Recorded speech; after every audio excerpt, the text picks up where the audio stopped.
Hello, welcome to Real Reds Talk. We are here live with a review as Nick stuffs his face. Sorry guys. Thought it was in a slight intermission. Yeah, apologies. We had some technical issues that we're aware of, but we've adjusted them now, and we're back. We're absolutely back. Can't remember where we was up to. I'll just do a brief intro and then we'll get back. Obviously, from checkmate to stalemate, 1-1 draw at Stamford Bridge. Casemiro header cancels out Jorginho's penalty, and both teams get a share of the points.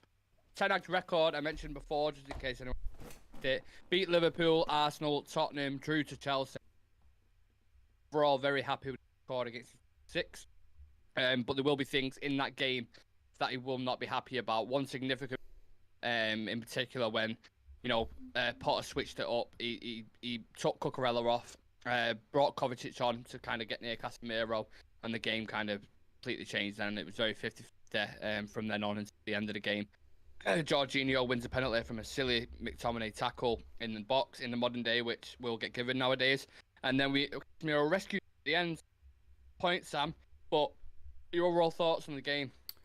Yeah, I think tactically we did Graham Potter in the first 30 minutes or so, and I think he then realised this and was like, I need to change something. So he brought Cucurella off. Brought Kovacic on, and that sort of changed the game, sort of nullified the game a little bit, became a bit cagey, became a bit more what I expected the game to be, and then it was just made like even more sort of dull with the substitutions that followed. Like Ten Hag took Sancho, Rashford, Eriksen off, all your creative outlets. Looked like he was settling for a draw, brought McTominay and Fred on, and then Potter is doing similar moves. He took Sterling off. He brought 2 young lads on and stuff like that. So it was just, very cagey, very frustrating game. But I think both teams could pretty much say they deserved the point. I don't think any team deserved to win it. Chelsea, the only reason they scored was because of a stupid decision by Scott McTominay. And we scored by hoofing the ball into the box. And Casemiro with a fantastic header. So I don't think any team deserved the win on that one. Yeah, I mean, hoof is slightly harsh. I thought the cross from Shaw was.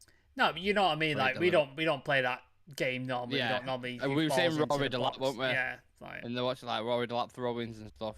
Got to be really direct. Paid off in the end, I suppose. But in terms of the result in general, surprised at all that it was a draw to us. 5 of the last 6 meetings have now finished. And both teams currently mirroring each other's form within the league. There's 1 point between them. We touched on it slightly before, Sam, for the connection issues stuff. But from what you saw today, would you say both teams are currently at a similar level? Yeah, I think obviously the experience level is a little different in the management. Potter had Ostersons, and then he had Swansea, briefly, and then Brighton, and now he's in Chelsea. It's a big job. Not really won anything, but tactically very good, very flexible. I think he's underrated as a manager. Ten Hag's in a similar position, but obviously he's won stuff in Netherlands in the Eredivisie. He's gone quite far in the Champions League. Has studied under Pep as well at Bayern Munich, so obviously he's got a bit more to him. But they're both brand new to the job. A couple of games each in. None of that I think I touched on before, the technical difficulties. We don't really, neither side has like a flurry of world-class players like a City does. So similar levels, like they've got 2, maybe 3 world-class, we've got maybe 2, I'd say. So we're at similar levels. So yeah, I think we're in similar things. I think Ten Hag will get more time than Potter will. I think if Potter doesn't do something within a year or so, I think he's probably gone. A year, 18 months, he's probably gone. Whereas Ten Hag, I think he'll get at least 3, maybe 4 years before people start asking questions about wins and trophies. Yeah, it feels like Arsenal City going to kind of be first and second, and then the rest is really up for grabs between us, Chelsea, Spurs and Liverpool as well. So it's going to be interesting for the top 4 race and how much significance that'll have. That couple bright sparks individually for our team today. Casemiro we're going to touch on a little bit later on, but Lisandro Martinez, Sam, I thought absolutely fantastic, incredible. I mentioned his first half stats. Don't know what his full game stats are later on, but I imagine that they're incredible because he was incredible. It doesn't, on the flip side of things, though, it doesn't look great for Varane, does it? No, when he goes off in the fashion that he did. Just while I'm answering, just check your mic because your mic keeps cutting out every other word. So just give it double check it. Yeah, Rafa Evran, that's a worrying injury. It looked like he jarred his knee, and then when he was off, he was hiding the shirt over his face and he was screaming and he was crying. And then he had a go at, I think, the medical people who were there. He hit the corner flag on the way out and stuff. So he looked like he was very, very upset and very angry, which sort of would indicate that he knows it's a pretty bad injury. They offered him a stretcher, but he walked off. But I'd imagine it's some sort of tear or some sort of ligament, something like that. I don't think it's a massive thing where he's going to be out for like a year or so, because I don't think he'd be walking.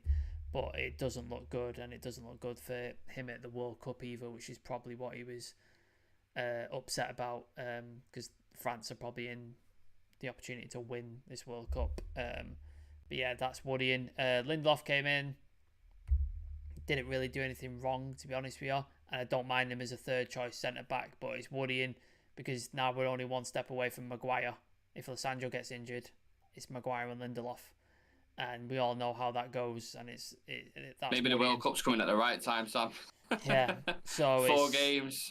It's worrying. So hopefully Lissandro stays fit, because if with Varane out and it looks like a bad one, that is a worrying time for Man United's defence. And we did say, I think, before this game, if like people like Dalot, Varane, Lissandro drop out, Eriksen, we're in trouble, and it's going to be the same team as last year. We know that team doesn't work. Yeah, we will be very thin. Speaking of thin, we were saying in the watch along run in terms of physicality, didn't have that brute strength in there, the mobility, and it seemed like Eriksen in particular was struggling a little bit with like Loftus and these kind of guys. And does this highlight the importance to you that maybe we need another midfielder? Or yeah, your mic's still just cutting out every other word. So I don't know what's up with it. Yeah, I think we obviously need, like, I think, what was it? Ralph said we need 10 players through the door, and that was before we lost anybody. And then obviously we lost in the summer. We lost a few midfielders. We lost Pogba. We lost Matic. We lost Juan Mata. We lost Jesse Lingard. So we lost quite a few midfield options, and then we only brought in Eriksen and Casemiro, who are 2 great additions, very quality players, but we need more than that, especially. And I don't think the Glazers are willing to spend, and I don't see us spending in January either, for one. I think if we were going to buy a player in January, which I don't think we would, or we will, it'd probably be a striker. But yeah, the desperate need for a midfielder. Like, if we could have got in Eriksen, Casemiro and Frankie de Jong, we'd be sitting pretty right about now, and then we would only have to worry about like a striker and a right back at that point. But yeah, our squad's super, super thin, and it's just it's quite worrying, especially if injuries start catching now before the World Cup. We've seen other teams go down with it. Reece James at Chelsea, for example. People at Liverpool. I don't think City have got any injuries currently, have they? They should. Well, Kyle Walker, I think that's it. Yeah. From what I know. They seem to be up, but like injuries are going to start catching up to teams, especially with this World Cup. So you need a deep squad, and we haven't got it.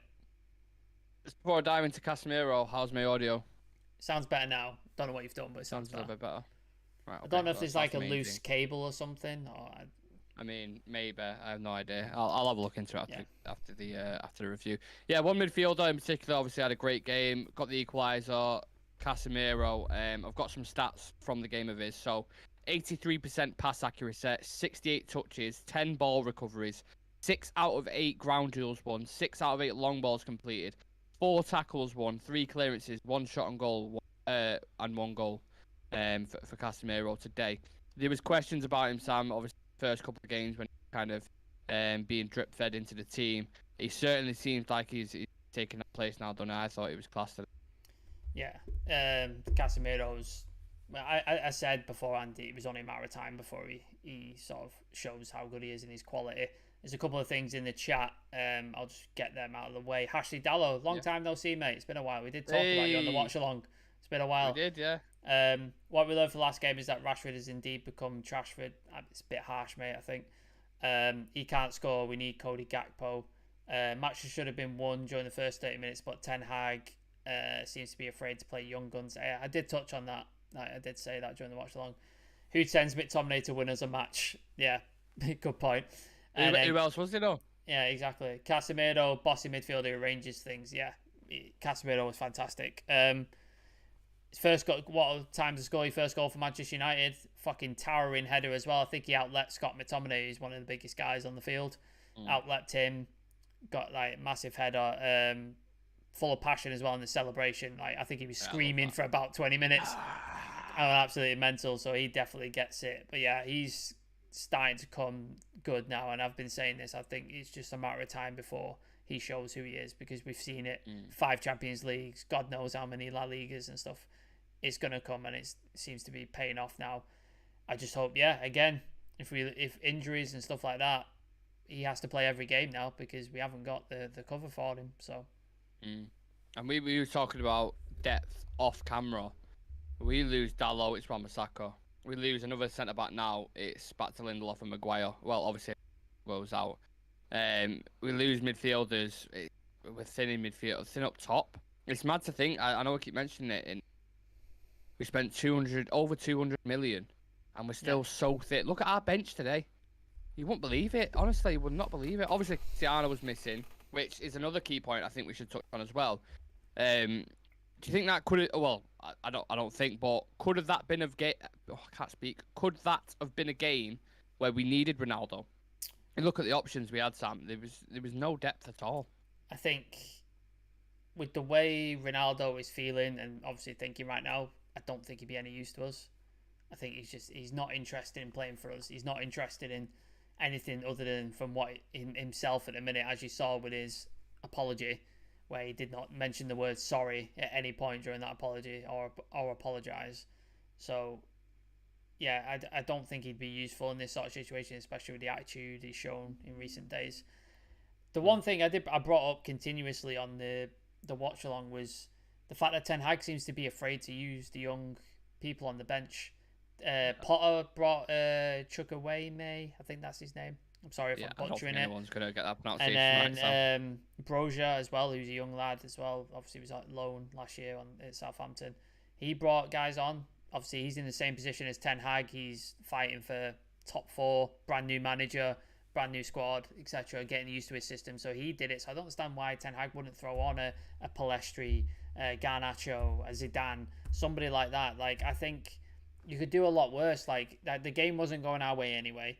A young player provides a bit of spark, a bit of energy, a bit of fearlessness. And I've said it on the watch-along as well. That's how Rashford got his start.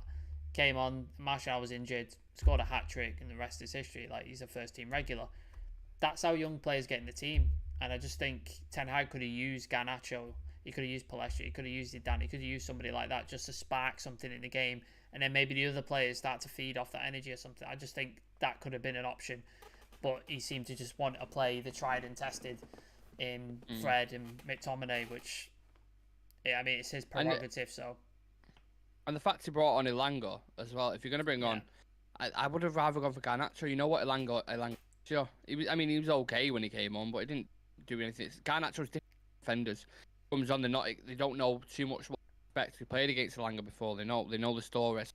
That didn't make sense to me on that. Before I touched on the strikers, I definitely want to dive into that, Sam. Jadon Sancho. Yeah. Again, the first 45 minutes was like, how many times did we say cut back, play it back? He was never running at his man. He made decisions off the ball. His movement was just weird. He gave it away a few times. Like, it's not getting into the extremely worried kind of territory, like, for me anyway. Not just yet. But when I look at someone like Antony, who, don't get me wrong, by any means didn't have a sparkling performance tonight, but was decent. I was happy with it, apart from his end product. I thought he could have finished that off with the right foot. And then you look at the comparison between them both, like, it just doesn't. I don't know what's going on with him. I can't put my finger on it. We have inconsistencies as a team, but he's so inconsistent in a minute, isn't he? Yeah, there just seems to be.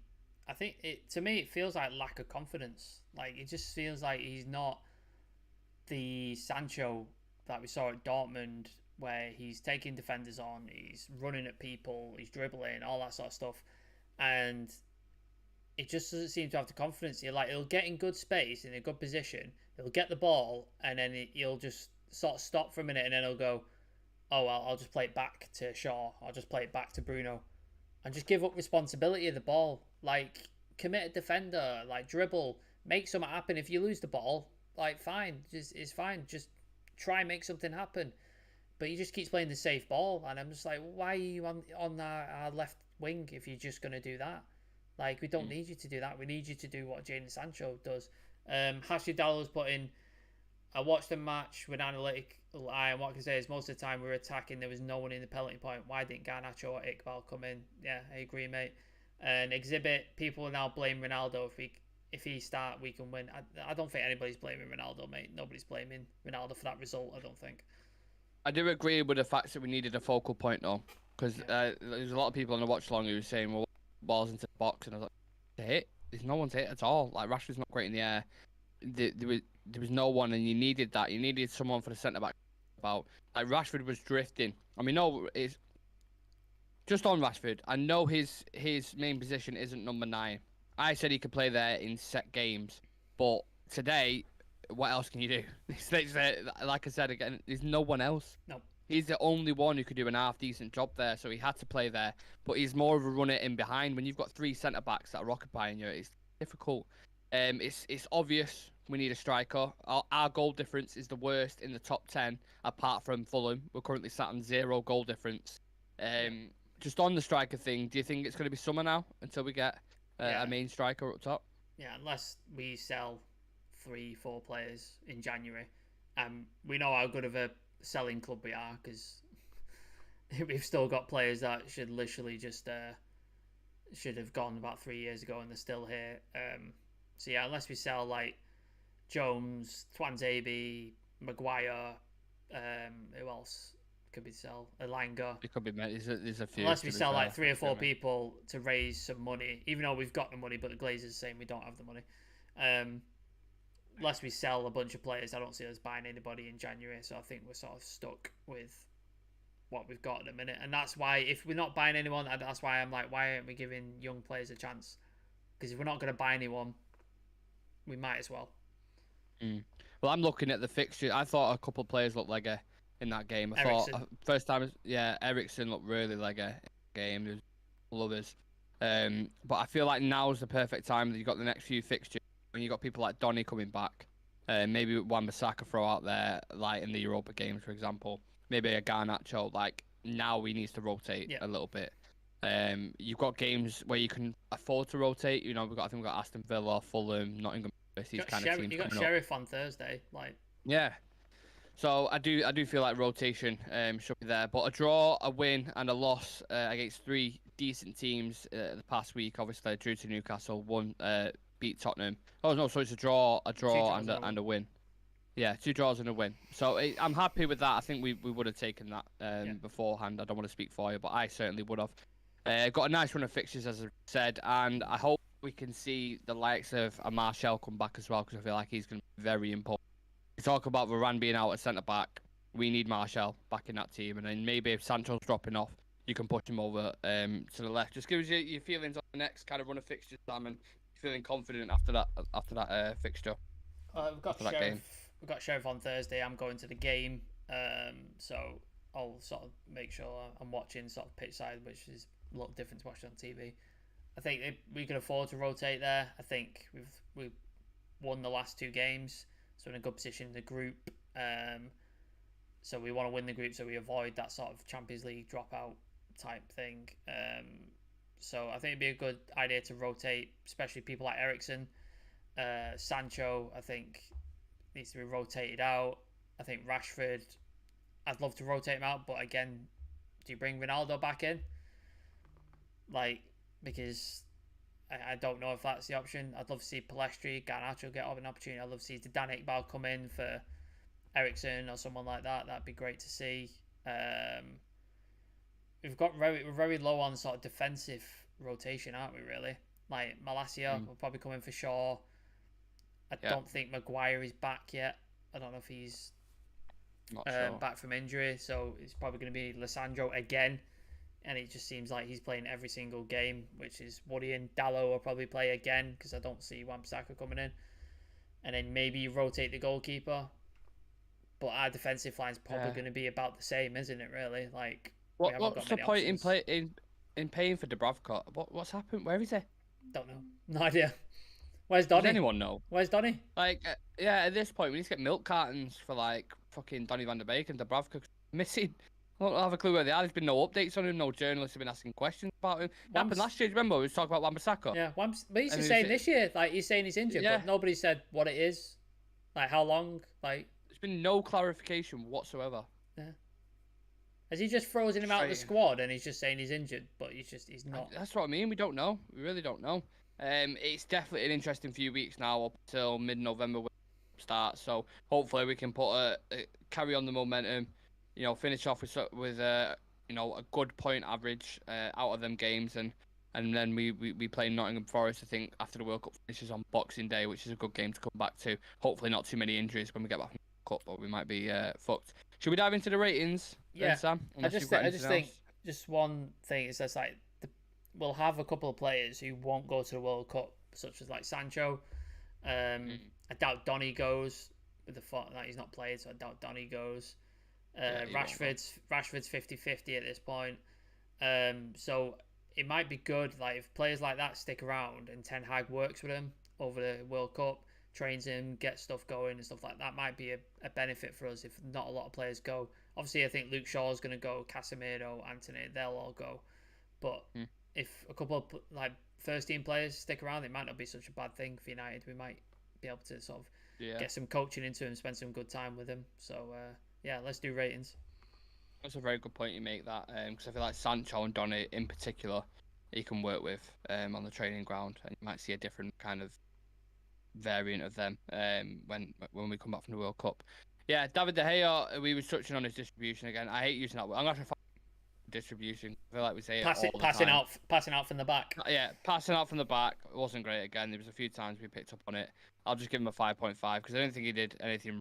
But didn't make a save. And it was yeah, it was just one of them. We weren't involved, but that distribution for me takes at least a 0.5 off it. Also, he dived completely the wrong way on the penalty. Like Jorginho stepped up and let him dive the wrong way and then stuck it in the other corner. You got to do better than that as a goalkeeper. He's not great at saving penalties anyway, is there, to be honest. Jorginho's got a great record, so yeah. Diego Dalot, I'd give an average 6. Doing well, getting forward, linking up with Anthony again. Nice. Defensive there was okay. But managed whoever was drifting out to the left hand side, whether that was Sterling or Pulisic or whoever. So I'd just give him an average 6 for today, Sam. Yeah, I agree. Didn't do anything special, but did his job against Sterling. Stopped any sort of threat down that side. So yeah. Varane obviously went off injured. I can't remember what minute it was. Yeah, 70 something. Was it? Yeah. So obviously he was doing really well. I said it straight off the bat in the first one.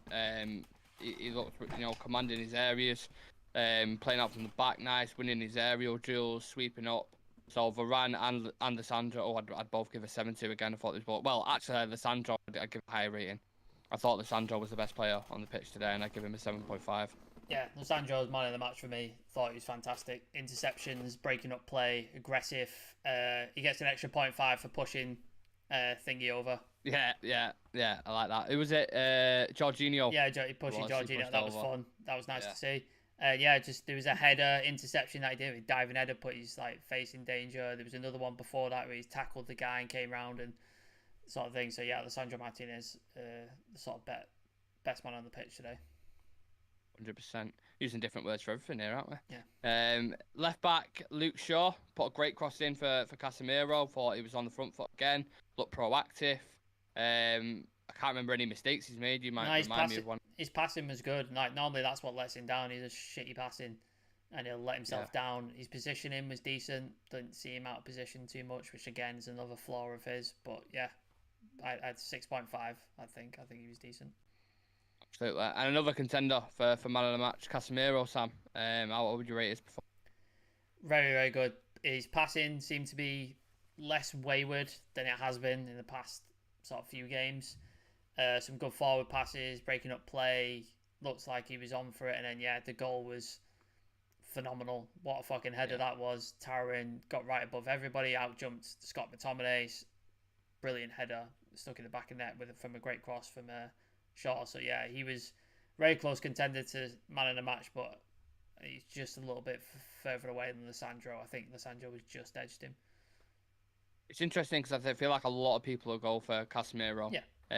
In the game. But let us know your man of the match comment section, please. Also subscribe, like the channel if you can, and share to There's friends. a couple of comments. Yeah, Sancho is inconsistent. Sometimes he's world class. Sometimes he's shit. I mean, he's not been world class at any point this year for me. Like, but he was world class for Dortmund. That's Yeah. the thing that they've got in it. Like, he's been good for us, but he's not maintained it at a high. benefits of 90 minutes full pressing if they lose the ball easily. If they finish chances, they can't finish chances. I mean, we didn't really create many chances today to finish. Like, there was Rashford one where he put it across Kepa. Rashford across Kepa, and then the Antony one. That was about it, really. Like, there wasn't many. They went to look for that pen, Vincent. Yeah, we'll get onto that, Vincent. Don't worry, we'll get onto the penalty. Yeah. So Casemiro, what was your rating? So I gave 7.5 to Lissandro. So I'd probably give him the same, Casemiro 7.5. But I just think visually on the eye, Lissandro, I think I noticed him more. But if somebody wants to give Casemiro, then I'm not going to argue. Yeah, it's a toss-up in it between them two. Christian Eriksen, I thought was flat. I'd give a 5.5. Thought he was disappointing today. Yeah. He looked knackered. Physicality, mobility, just couldn't get about the pitch a lot. Even on the ball, there was a couple of nice things he did, but for me, that didn't outweigh the disappointing things. So I'd give him a 5.5. Yeah, he was disappointing. Like I said, he looked knackered, didn't look fit, didn't look up for it. So yeah, it'd be nice if we could rotate him, but can't really. Yeah, well, I mean, we saw what happened. We brought Fred on. He weren't much better. It weren't Fredinho today. It was his shit brother Fred. No. Bruno Fernandes.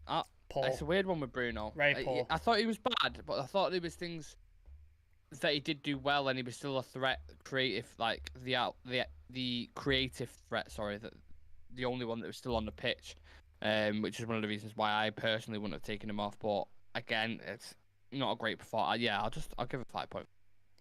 Yeah, I thought his effort and his endeavour was there, but he just wasn't the quality that we saw against Tottenham. Wasn't there in his passing, in his shooting. Like, his shooting wasn't fully there and stuff like that. So again, Bruno needs to get consistent, man. He needs to be consistent. You can't be dropping 7, 8 out of 10 performances one week and then a 4 the next. Like, you need to be like a solid 6 or 7 every single week, and then push it up to 8s and 9s every so often. That's what you need to be doing, and he just isn't. So yeah, I do agree with 5.5. Okay, Antony, just over a 6 for me today. I feel like I'm getting that every week, but I thought he was, out of the 3 attackers, he was a better one. He was lighting it up on the right side at times. Nice little flicks. Intelligent play, off the ball work was really nice, so I'd give him just a 6. Yeah, no, I thought he was good. He's very hard to get off the ball. I think I mentioned during the watch long, they'd always put 3 guys on him. Every time he got near the box, there'd be 3 Chelsea players surrounding him, and then they'd normally foul him or rough him up. And that seemed to be the type. They seemed to see him as the threat and just sort of targeted him completely. So he got a lot of kick-ins and a lot of pushes and stuff like that. And then he gave the referee a death stare, didn't he, when he did the foul? He's not somebody you want to look at you like that. Yeah, didn't look a fun time. But yeah, I'd give him a 6.5 because I thought he was one of the better attackers that we had out of the 3, and one of the most endeavoured players. I think he sort of tried very hard to make stuff happen. Jadon Sancho, can we just give a 5 again? Yeah, poor. Very poor. We've already kind of discussed Jadon on a deep level, so don't need to stay on that for too long. Marcus Rashford, ineffective really for most of the game. Had a good opportunity, or a couple of good opportunities, but again couldn't finish his dinner. I was disappointed with him today. I thought he had a great performance against Tottenham overall, aside from his finishing, but today wasn't effective. But I feel like it's one of them games where we needed a target man in the box, someone physical attributes who could cause a bit of trouble, and he struggled today. But I don't know what I'd give him. Probably just an average 6, to be honest. Yeah, I just think he wasn't getting a lot of service either, because like we said, Bruno passing wasn't there. Eriksen wasn't on it either. Sancho wasn't on it, so he was lacking in the service that he was getting from Tottenham. In Tottenham, Bruno was fantastic. He was getting balls and stuff like that, so he was getting stuff in front of him, and it just wasn't happening for him today. He had the one opportunity which I think he should have done better with. He did better with the shot, putting it across the goal instead of straight at the keeper, but I still think he made it a bit easier, too easy for the keeper. But yeah, 6. Severe's in the chat, not mad with the result, was starting to look like we're hard to beat. Yeah, the result I'm fine with. It's just some of the things in the performance. Vincent, Casemiro, man of the match. Yeah, I wouldn't argue with that. Yeah, we was defensively sound. We've only scored from a penalty when you look at it like that, and it's a silly mistake that cost us. Should we talk about the penalty? Stupid. I mean, I don't know. I don't know if there's much to discuss on it, to be honest, because I thought personally it was a penalty. Yeah. In the modern game, yes, it is a little bit soft, but in the modern game today, that you have to give that. If that was in United's box and someone did that to a United player, I would be arguing the fact that it is a penalty. You can't put 2 hands around a player in the box.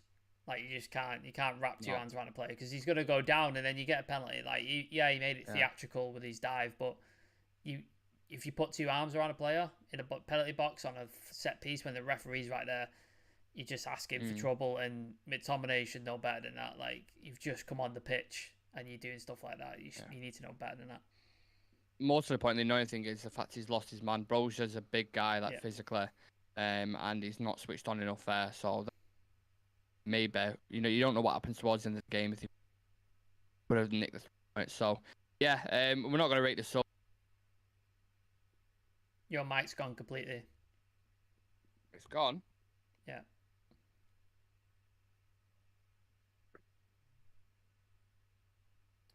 Yeah, why Nick's sorting his mic out. Let us everyone knows what you thought of the penalty. Like, is it a stupid mistake from McTominay? Did he make the most of it? Just let us know in the chat. Vince Bullocks is saying 0 for Scott McTominay. It's a bit harsh, mate. Jesus Christ. I know he made a mistake. Can you hear me? Yeah. Can you hear me now? Yeah, cool. Yeah, that's pretty much it, guys. The rating's done. It's not a disappointing result. We get a draw at Stamford Bridge. Any manager would take that. I'm telling you now, any manager would draw at Stamford Bridge. We're still 1 point behind Chelsea. Still absolutely in the mix for the top 4. All the tough games really are behind us. I mean, 9 out of the 11 played, Sam, so far in the top 10 in the first 11. So I'm happy with that. It's progress, like you keep saying, Sam. It's a transition down. There's going to be inconsistencies. But we've had a good run of form. I've seen a comment from Roy Keane suggesting that Ten Hag's not winning in enough games or anything like that, and I just feel like I agree with a lot of stuff that Roy Keane said, but I am happy with the progression he's making. Just a last thought on Ten Hag after these, it reflects on them 11 games. Yeah, I think Severe's got it spot on. Like, we've become hard to beat, whereas last year that wasn't. Like, we were getting sliced open like a hot knife through butter at times. Like, we were just getting torn apart by Brentford and by teams that we should not be getting absolutely sliced up by. And I think Ten Hag, with the people he's brought in, the pairing of Varane, Lissandro, Shaw and Malacia, and then Dalot, he's getting the best out of Dalot. He's showed up that defensive line, and I think that's the first thing a manager does when they come in. They make sure you're not leaking goals, because there's no point in making a massive attack line if you're just leaking goals at the back constantly. So I think he showed that up, which has made us hard to beat, which is really good. And I think that's the first step. And then next, I think he builds on top of that. Once you got your foundation in, you build on top of that. And we've seen glimpses of it. We've seen glimpses of it in Tottenham. We've seen glimpses of other games. So it is there. It's just about getting it consistent. And that'll happen. He's 10, 11 games into the season. So just give him an opportunity, give him a chance. Like, it won't happen overnight. It's going to take a season or 2 before you see consistency and him consistently turning teams over and challenging and stuff. So just give the guy patience, back the manager all the way. But like, I understand if people don't trust the players or they have certain problems with players, that's fine. But back the manager, because he deserves our support and he deserves our backing, because he's probably made some of the toughest decisions that any manager at Manchester United has to make, and he's done them. Like Ollie, I don't see Ollie making the decisions he's made. I see Jose making the decisions he's made, but he'd probably just absolutely chuck somebody on the bus in public. That's the way he did it, whereas Ten Hag doesn't do that. So yeah, I think give the manager time and back him 100%. I mean, imagine adding Gakpo, De Jong, and let's say a Sesko to that team. Like, I've got faith and a in right it. back as well. Get right back in. Like a Dest, like a Serginho Dest, or like who's the one we've just been linked with, Frimpong from Bayer Leverkusen. Dumfries. Yeah. So yeah, I feel like with a couple of windows, which is exactly what Ralph Ragg said, we'll be up there and we could be in the mix. But it's a transitional season. We take the point and we move on to the next game, which is Sheriff on Thursday, innit? Yeah. I'll be at the game. Which we will have. Yeah, Sam will be at the game, so he won't be on the show. But there will be content from inside the ground and stuff. And yeah, we'll have a watch preview as always. So make sure you join, guys. Make sure you subscribe, like to the channel, share to friends, any football fans, all that good stuff. Thank you to everyone tuning in. Have a lovely rest of your day, rest of your weekend, and yeah, we'll see you in the next. Shout out to everybody in the chat. There was like 10, 11 people in the chat, so thank you all that. Thank you for your comments and stuff like that. I appreciate all your support. Peace. See ya.